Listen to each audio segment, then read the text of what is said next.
வணக்கம் எம்எஸ்வி ரசிகர்களே. என் பேர் வந்து அசோக்குமார் வைகுண்டம். நான் 1964 பிறந்தவன். ஆனால் 64 பிறந்தாலும் அன்று சமயத்தில் உயர்ந்து விளங்கிய மன்னர்கள், இசையமைப்பாளர்கள் திரு எம்எஸ் விஸ்வநாதன், டி.கே. ராமமூர்த்தி அவர்களின் ரசிகன் ப்ளஸ் வெறியன். இதை எப்படி சொல்கிறதுனா, நான் வாழ்ந்தது ஒரு மதுரையில் பக்கத்தில் உள்ள சிறு கிராமத்தில் முதல்ல. அதுக்கப்புறம் மதுரையிலே தங்கிட்டோம். நான் பிறந்தது வந்து மேலூரில். ஆனால் மேலூரில் சுதந்திர போராட்ட வீரராக என்னுடைய தாத்தா இருந்தார். அதனால் வந்து என்னுடைய மாமா, அவரும் மருத்துவர், எங்கள் தாத்தாவும் மருத்துவர். அவர்கள் வந்து ஏழை எளிய மக்களுக்கு உதவி செய்து கொண்டிருந்தார்கள் மருத்துவத்தில். எங்கள் தாய் மாமன் வந்து யுஎஸ்ஏக்கு வந்து 1961 சென்று விட்டார். அங்கிருந்து அடிக்கடி வரும்பொழுது அந்த ஸ்டீரியோ ரெக்கார்ட் அதை முதலில் கொண்டு வந்தார். குரும்டிக் அப்படின்னு ஜெர்மனோட ஒரு ஸ்டீரியோ ரெக்கார்டை முதல்ல கொண்டு வந்தாங்க 1963-64. நான் பிறக்கிறப்ப அந்த குருண்டிக்கு அந்த ஸ்டீரியோவும் வந்தது. அது valve type, triode valve type stereo plus அந்த அவர் அங்கிருந்து கொண்டு வந்தது தான் லட்டின் மியூசிக்ஸ். ஏனோ தெரியல, 65-66 நான் சின்ன வயசாக இருக்கிறப்ப, 2-3 வயசு, 66-67 அந்த லாட்டின் மியூசிக் நிறைய கேட்டுக்கொண்டு இருப்பேன் நான். கொம்பெடோ செகண்டோ, பெரஸ்பெராடோ போன்ற அந்த லாட்டின் மியூசிக் அடிக்கடி கேட்டுக்கொண்டிருப்பேன் நான். அதுக்கப்புறம் அல்மார்டினோ, இவங்கள்லாம் வந்து ஒரு லாட்டின் மியூசிக்குக்கே ஒரு உரித்தானவர்கள். அதில் வரக்கூடிய அந்த ட்ரம்பட், அதே மாதிரி ஆர்டிஷாவோட அந்த கிளாரினேட், அந்த ஆர்டிஷா கிளாரினேட்லாம் வந்து நீங்கள் கேட்டுக்கொண்டே இருக்கலாம், அந்த மாதிரியோட கிளாரினேட். அதுக்கப்புறம் நான் அவரோட ரசிகனாக மாறியது வந்து கார்லோஸ் சாண்டானா. அவரோட கிட்டாரில் அவர் கொண்டு வந்த அந்த கார்லோஸ் சாண்டானா கிட்டாரை கேட்டுக்கொண்டே இருப்பேன் நான். அந்த அளவுக்கு நான் பைத்தியமாக இருந்தேன் 66-67. அந்த சமயத்தில் வந்து எனக்கு தமிழ் மியூசிக் எதுவுமே பிடிக்காமல் இருந்தது. பின்பு எனக்கு முதலாக 68 நான் 4 வயசு இருக்கிறப்ப, எனக்கு சினிமாவில் அவ்வளோ இன்ட்ரெஸ்ட் இல்லைனா கூட எங்கள் அப்பா வந்து தரன்னு என்னை வந்து ஒரு டாக்கீஸில் கூட்டிகிட்டு போய் அந்த உயர்ந்த மனிதன் அப்படின்னு ஒரு படத்தை கூட்டிகிட்டு போனார். அதில் வரக்கூடிய முதல் அந்த ஒரு பீஸ் தான் என்னை மன்னரின் இசைக்குள் என்னை கட்டி போட்டது. அதான் இது. எது?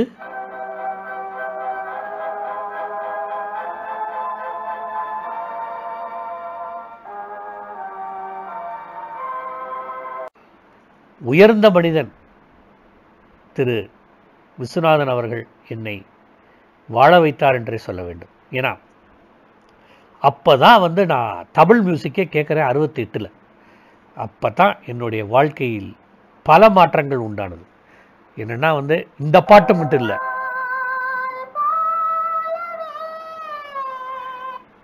சுசீலாவுடைய அம்மாவுடைய நான் ரசிகனாக மாறினேன். ஏன்னா அப்படி ஒரு இது, நான் என்ன சொல்கிறது, அப்படி ஒரு ஈர்ப்பு இந்த பாட்டில். ப்ளஸ் எனக்கு இந்த பாடல்கள் கேட்கும்போது, இந்த நாட் கிங் கோல் இந்த பாடலாம் கேட்கும்போது அந்த பியானோ மேலும் ஈர்ப்பு உண்டானது. அதுக்கப்புறம் தான் பின்னாடி நான் வந்து பல பாடல்களை நான் கேட்க நேர்ந்தது. அதாவது பழைய பாடல்களாக இருந்தாலும் பழைய பாடல்களாக இருந்தாலும் நான் பின்னாடி கேட்க இருந்தது. அது வந்து இந்த பியானோ வந்து ரொம்ப ரசித்து கேட்பேன். படிப்புக்காக ஐஐடி கரக்பூர் செல்ல வேண்டிய நிர்பந்தம். ஏன்னா வந்து நான் வந்து குவாலிஃபை ஆனதுனால வந்து ரொம்ப சந்தோஷம் எல்லாருக்கும். அது நான் அப்போ வந்து என்னோடய தந்தையை இழந்து விட்டேன். அதனால் வந்து ஸ்காலர்ஷிப்பில் தான் நான் போய் ஐஐடி கரக்பூரில் போய் ஒரு பிஹெச்டி பண்ணி, ஒரு எம்டெக் பண்ணி, ஒரு பிஹெச்டி பண்ணி, அப்புறம் இன்னொரு ஜெர்மனியில் போய் ஒரு எம்எஸ் பிஹெச்டி பண்ணேன். அப்போ கூட இந்த பியானோ வந்து கற்றுக்கணுங்கிறதுக்காக பியானோவை அங்கு தான் கற்றுக்கொண்டேன்.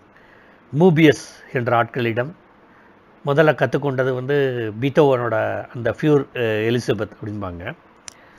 ப்ளஸ் அந்த மொசாட்டோட டியூன், விவால்டியோட டியூன், செக்கோஸ்கியோட டியூன், இதெல்லாம் வந்து நான் கற்றுக்கிட்டு இருந்தேன் ரொம்ப நாளாக. அதுலேயே நான் ஊறி இருந்தால் கூட வந்து இரவு இந்த மாதிரி ஒரு பியானோ மேலேயே பற்றாக இருந்தேன். பியானோவும் கற்றுக்கொண்டேன். ஆனால் என்ன ஆகிடுத்து, திருப்பியும் மீண்டும் இந்தியா வரும்பொழுது பியானோ விட்டு போச்சு.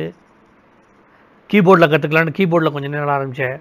அப்புறம் வேலை நிமித்தமாக வந்து இதெல்லாம் ஒரு ஃபேமிலி சிச்சுவேஷன் வர்றப்ப எல்லாம் மறந்து போச்சு. ஆனால் மன்னர் என்றுமே மறக்க மாட்டேன்.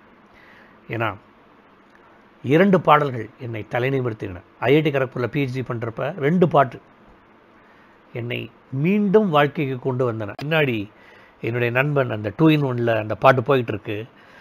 உனக்கும் கீழே உள்ளவர் கோடி, நினைத்து பார்த்து நிம்மதி நாடு. அவ்வளோதான். அதை முடித்து கொண்டு கீழே வர்றேன். அந்த பாட்டு முடிஞ்சு அடுத்த பாட்டு போயிட்டுருக்கு. நினைத்ததெல்லாம் நடந்து விட்டால் தெய்வம் ஏதுமில்லை. இந்த 2 பாட்டும் என்னுடைய வாழ்க்கையே மாற்றுச்சு. என்னுடைய வாழ்க்கையே. இன்றைக்கி கூட சொல்லுவேன், இன்றைக்கு நான் உயிர் வாழ்கிறேன் என்றால் கவிஞரின் வரிகள் ஐயா எம்எஸ்வி அவர்களின் போட்ட இசை பிச்சை. சாரி, கொஞ்சம் சென்டிமெண்டலாக போனால் கூட இதுதான் என் வாழ்க்கை. இன்றைக்கும் நான் எம்எஸ்வியின் ஒரு வெறியன், எம்எஸ்வியின் ஒரு ரசிப்பேன் நான். அவரோட ஒவ்வொரு இன்ஸ்ட்ருமெண்ட்டும் எப்படி வாசிச்சிருக்காரு, எப்படி காம்பினேட் பண்ணுறாரு அப்படின்னு சொல்லிட்டு தான் பல விதமான அவரோட வடிவத்தை நான் கலெக்ட் பண்ணிகிட்ருக்கேன். அதில் 1 வந்து வால்ஸ், 2 வந்து ஹபனேரா, 3 வந்து பொலேரோ, 4 டேங்கோ, 5 வந்து அவருடைய ரும்பா, 6 வந்து சச்சாச்சா, 7 வந்து ஃப்ளெமிங்கோ. இது எல்லாம் லாட்டின் ஸ்டைலிருந்து மன்னர் நமக்கு வழங்கிய அற்புத பொக்கிஷம். இது வந்து ஒரு எவராலையும் அதை மறுக்க முடியாது. இந்திய உலகத்திலே, இந்திய வரலாற்றிலே, அதுவும் தமிழ் பட வரலாற்றிலே இதை யாரும் மறுக்க முடியாது. அவருடைய இசையை அப்படியே உங்களுக்கு அர்ப்பணிப்பாக அவருடைய புகழை நம்ம பரப்பணும் அப்படிங்கிறத என்னோட முன்னோக்கம். அவ்வளோதான், வேறு ஒன்றுமே இல்லை. நன்றி, வணக்கம். எடுத்துக்கொள்ளக்கூடிய தலைப்பு வந்து டேங்கோ. இதுவும் ஸ்பெயின் நாட்டில் தான் உருவானதுன்னு அப்படின்னு சரித்திர ஆராய்ச்சியாளர்கள் சொல்கிறார்கள். ஆனால் இதில் கொஞ்சம் வேரியேஷன். எப்படின்னா, நீங்கள் அன்றைக்கி கூட சொன்னீங்க இந்த மாதிரி அப்படின்னு நீங்கள் கேட்குறது என் காதில் விடாது. என்ன சார், கூபா நாடுங்கிறீங்க, மெக்சிகோ நாடுங்கிறீங்க, பிரேசில் நாட்டும் சொல்லிட்டீங்க, ஸ்பெயினில் ஈக்குவடார் நாடை கூட சொல்லிட்டீங்க, ஆனால் மற்ற நாடுகள்லாம் இல்லையான்னு.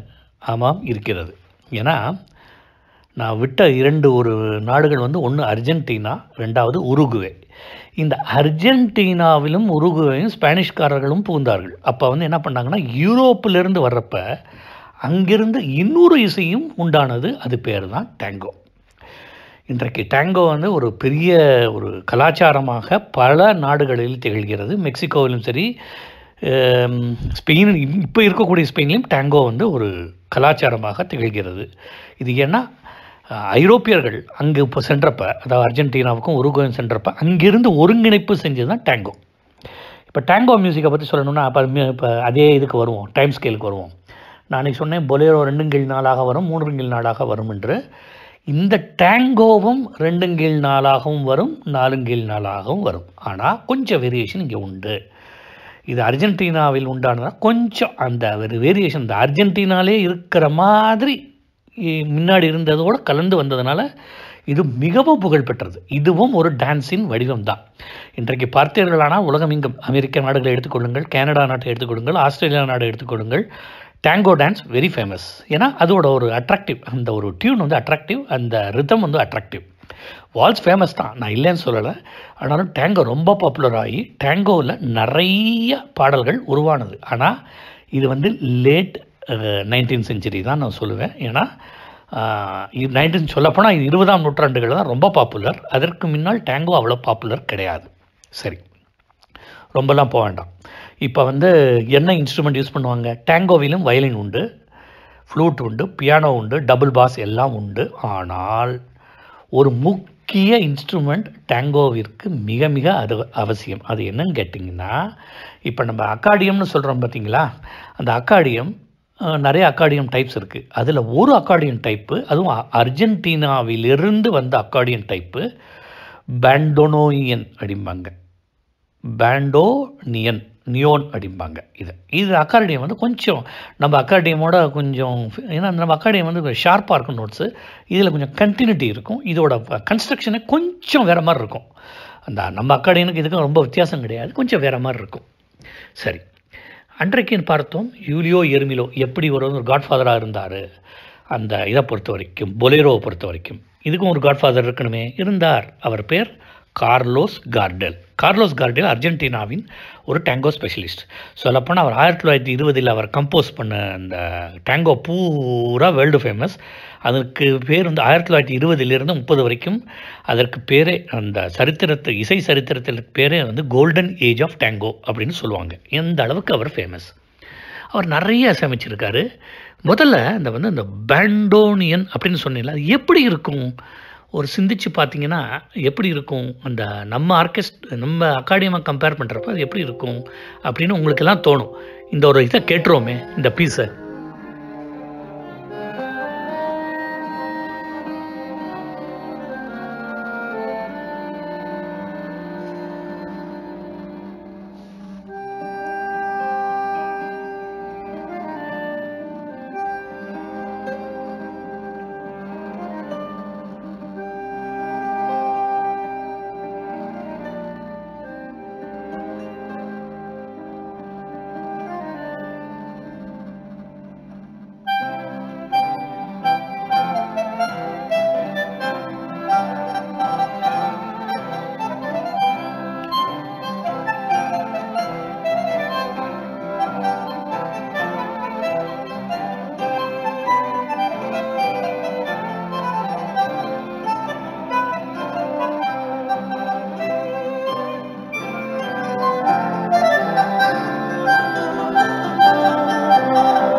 எப்படி வருது பார்த்தீங்களா? ஒரு அற்புதமாக வரல, ஷார்ப்பாகவும் வருது, கண்டினியூட்டியோடு இருக்குது. இந்த அக்காடினுக்கு அந்த அக்காடினுக்கு கொஞ்சம் வேரியேஷன் உண்டு. அது உட்காந்து ஆராய்ந்தோமானால் இன்று ஒரு நாள் போதாது, இன்னும் ஒரு ஐயமே கொடுக்கணும். ஏன்னா மன்னர், ஏன் சொல்ல வரேன்னா, மன்னர் ஆர்டினரி இதுவும் யூஸ் பண்ணியிருக்கார், நம்ம அக்காடியனும் அந்த பாண்டோனியும் யூஸ் பண்ணியிருக்கார் மன்னர். அதுதான் ஒரு இதுவே. அதை இன்னொரு நான் பார்ப்போம். ஏன்னா சொல்லப்போனால் இப்போ வர முடியாது. ஏன்னா நீங்கள் அத்தான் என்னத்தானில் பார்த்தீங்கன்னா அது இந்த அக்காடியன் யூஸ் பண்ணியிருப்பார், ஜென்ரல் அக்காடியன். பேண்டோனியன் அக்காடியன் சில இதெல்லாம் யூஸ் பண்ணியிருக்கார். அதை இன்னொரு இடத்துல பார்ப்போம். இப்போ நான் சொன்னேன் இல்லையா, நம்ம டேங்கோ மியூசிக்கே உரித்தானவர் கார்லோஸ் கார்டியல் அவர் நிறைய இந்த பியானோவும் யூஸ் பண்ணுவார். அவர் அந்த பியானோ கொஞ்சம் ஷார்ப்பாக இருக்கும், கொஞ்சம் அற்புதமாக இருக்கும், இந்த டான்ஸுக்கு ஏற்ற மாதிரி இருக்கும். டேங்கோ டான்ஸுக்கு என்ற ஒரு இலக்கணம் உண்டு. அதே மாதிரி எப்படி மியூசிக்கு இலக்கணம் உண்டோ அதே மாதிரி உண்டு. அது எப்படி வரும்? ஒரு அற்புதமாக அந்த நோட்ஸ் எல்லாம் பார்த்திங்கன்னா ஒரு கிளியர் கட்டு, என்ன சொல்கிற, ஷார்ப் நோட்ஸாகவே வரும்.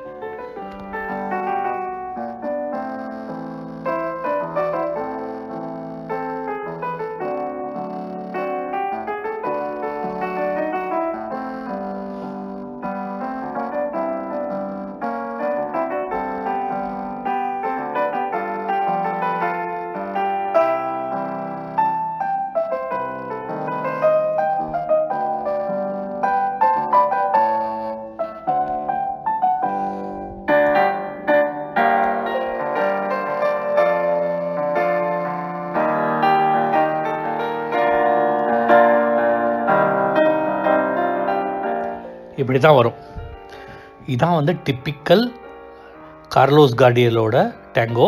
பேர் போர் உனா கபேசா அப்படின்னு பேர். இது பேர். இதுக்கெல்லாம் ரொம்ப முக்கியமாக போக வேண்டாம்.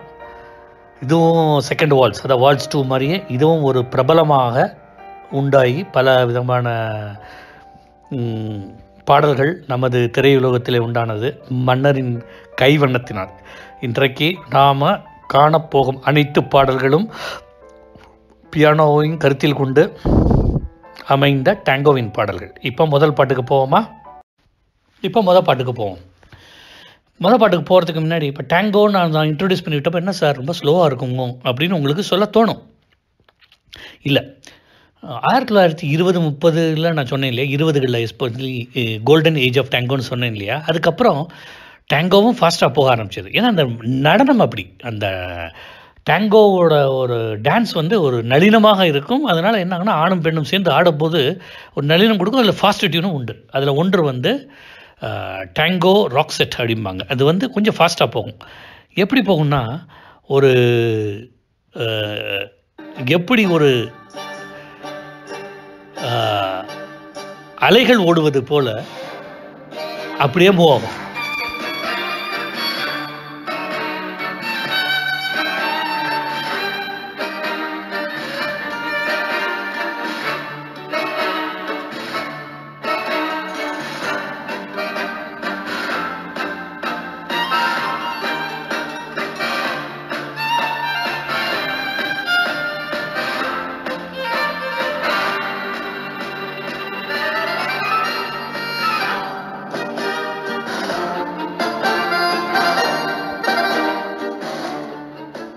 இப்படி தான் போகும், ஃபாஸ்ட்டு.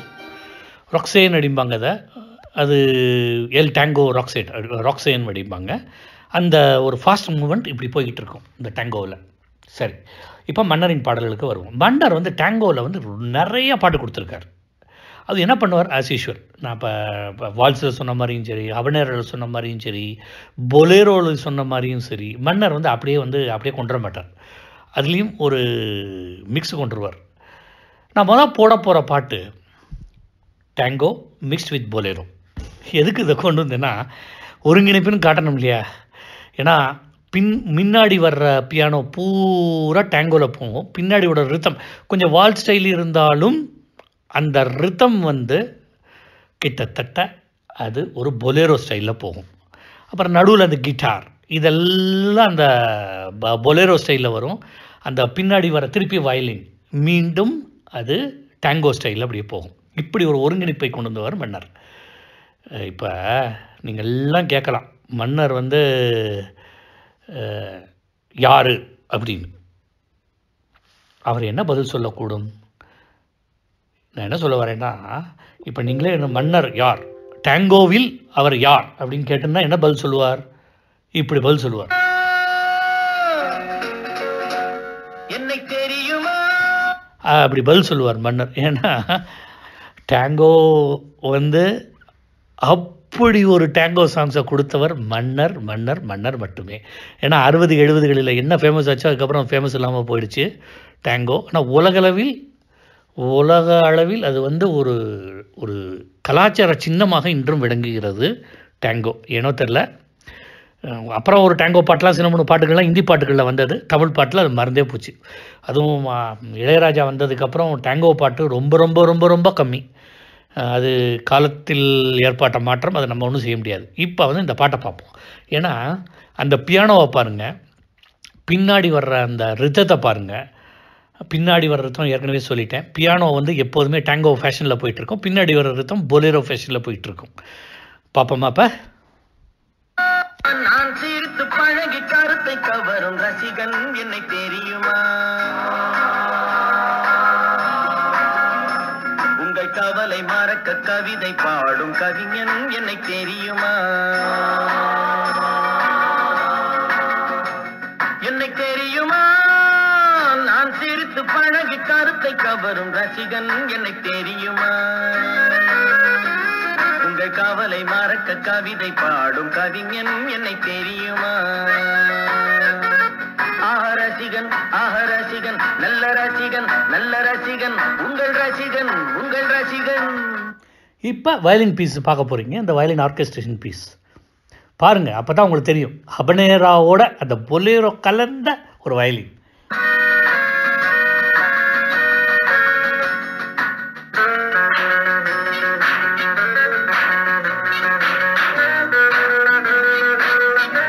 கிட்டாரோட பின்னாடி பார்த்துக்கிட்டே வாங்க.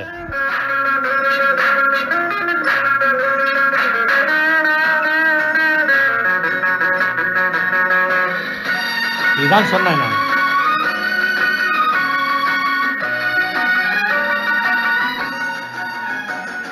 இப்போ திருப்பி பேங்கோஸுக்கு வருவார் மன்னர். பேங்கோஸுக்கு வரப்போ அது டேங்கோ ஸ்டைல்லே போகும். இப்போ திருப்பியும் நான் புதுமையானவன், உலகை புரிந்து கொண்டவன், நல்ல அழகை தெரிந்து மனதை கொடுத்து அன்பில் வாழ்பவன், நான் புதுமையானவன், உலகை புரிந்து கொண்டவன், நல்ல அழகை தெரிந்து மனதை கொடுத்து அன்பில் வாழ்பவன், ஆடலாம் பாடலாம் அனைவரும் கூடலாம் வாழ்வை சோலையா. இப்போ வாழ்வை சோலையாக்கலாம்னு முடிஞ்ச உடனே மன்னர் என்ன பண்ணுவார்னா, சடனாக ஒரு நம்மளோட ஸ்டைலுக்கு அந்த தபலாவை கொடுத்து அதை வந்து இன்டகிரேட் பண்ணுவார். இதில் தான் ஒருங்கிணைப்பு. இப்போ சொன்னீங்க இல்லையா, இப்போ எத்தனை நேரம் பாருங்கள். இப்போ பாருங்கள், பியானோ வந்தது, கிட்டார் வந்தது அந்த இன்டர்வியூடில், அதுக்கப்புறம் வயலின் வந்தது, அது பின்னாடி பேங்கோஸ் எல்லாம் போச்சு. இப்போ தபலாவுக்கு நுழைய போகிறாரு. அந்த பாட்டோட அந்த இதே மாற்றுவார் பாருங்க. எப்படி மாற்றுறார்? இப்படி மாற்றுறார்.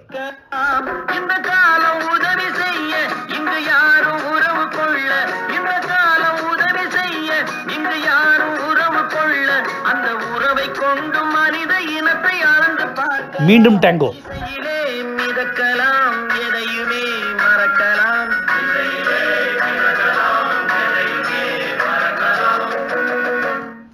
இதுதான் இந்த பாட்டில் எல்லா மிக்சரும் வரும். சொல்லப்போனால் இந்த பாட்டில் வந்து கடைசியில் என்ன பண்ணுவார்னா, மன்னர் என்ன பண்ணுவார்னா, அந்த பாட்டு முடிஞ்ச உடனே, இப்போ பார்ப்போம் அதை, இந்த பாட்டு முடிஞ்ச உடனே என்ன பண்ணுவார், அப்படியே வந்து ஒரு ராக் அண்ட் ரோலோட பீஸை கொண்டு வருவார். அது வந்து ஒரு ரெக்கார்டில் வராது,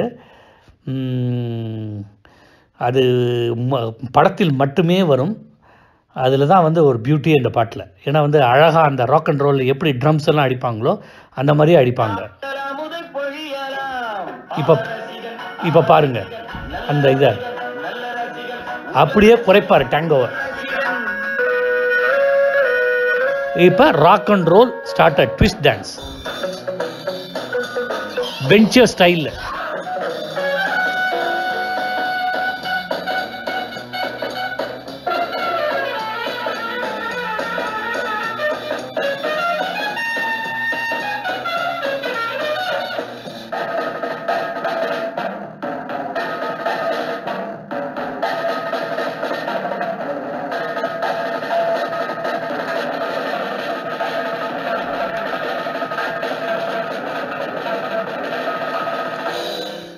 இந்த மாதிரி ஒரு அற்புதமாக பாட்டை கொடுத்துருக்கார் மன்னர். எப்படி ஒரு ஒருங்கிணைப்பு அப்பா! கேட்போமா?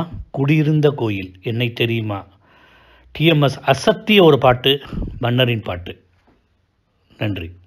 என்னை தெரியுமா, என்னை தெரியுமா, நான் சிரித்து பழகி கருத்தை கவரும் ரசிகன் என்னை தெரியுமா, உங்கள் கவலை மறக்க கவிதை பாடும் கவிஞன் என்னை தெரியுமா, என்னை தெரியுமா, நான் சிரித்து பழகி கருத்தை கவரும் ரசிகன் என்னை தெரியுமா, உங்கள் கவலை மறக்க கவிதை பாடும் கவிஞன் என்னை தெரியுமா. ஆஹ ரசிகன், ஆஹ ரசிகன், நல்ல ரசிகன், நல்ல ரசிகன், உங்கள் ரசிகன், உங்கள் ரசிகன்.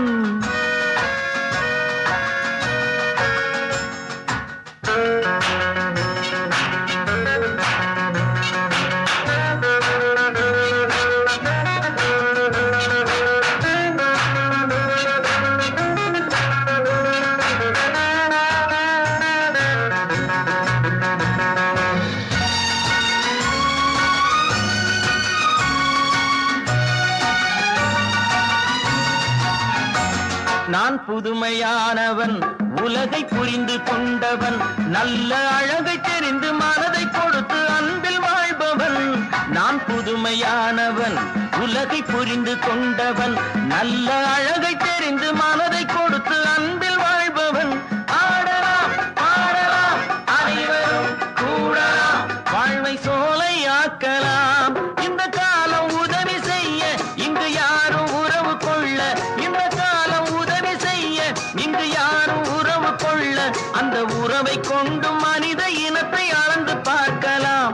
இசையிலே மிதக்கலாம், எதையுமே மறக்கலாம்.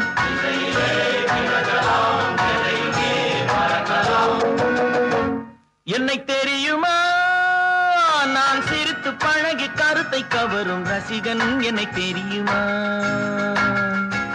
உங்கள் கவலை மறக்க கவிதை பாடும் கவிஞன் என்னை தெரியுமா. ஆஹ ரசிகன், ஆஹ ரசிகன், நல்ல ரசிகன், நல்ல ரசிகன், உங்கள் ரசிகன், உங்கள் ரசிகன்.